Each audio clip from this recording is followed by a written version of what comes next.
Hello বন্ধুরা, আমি আবার চলে এসেছি একটা নতুন ভিডিও নিয়ে। তো তোমরা সবাই কেমন আছো? আমি তো খুব খুব খুব ভালো আছি। বেশ কিছুদিন ধরে আমি ভিডিও দিতে পারিনি, আমার শরীরটা ভালো ছিল না।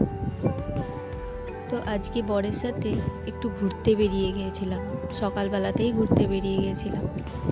অনেক জায়গায় ঘুরলাম, আমাদের এখানে গঙ্গার ধার, স্কয়ার ফিল্ড সব জায়গাতেই গেলাম ঘুরতে। তো বর বলল বাড়িতে কটা ফুলের গাছ লাগাবো। আমি বললাম চলো তাহলে ফুল কেনা যাক। দিয়ে গেলাম, এখানে দেখে তো খুব ভালো লাগছিল। আমার তো গোলাপ ফুলগুলো খুবই ভালো লাগলো। আগের দিন গোলাপ ফুল নিয়েছিলাম, তাই আজকে আর গোলাপ ফুল নিলাম না, গাঁদা ফুল নিলাম। একটা রক্তজবা আর একটা হলুদ গ্যাদা আর ষাঁড় নিয়েছিলাম। দিয়ে এখানে নেওয়া হয়ে গেল। তারপর আবার বললাম যে চলো দেরি হয়ে গেছে, তো বাড়ি যাওয়া যাক। তো আজকের ভিডিওটা এই পর্যন্ত। এই ভিডিওটা ভালো লাগলে লাইক, কমেন্ট, সাবস্ক্রাইব অবশ্যই করতে ভুলো না।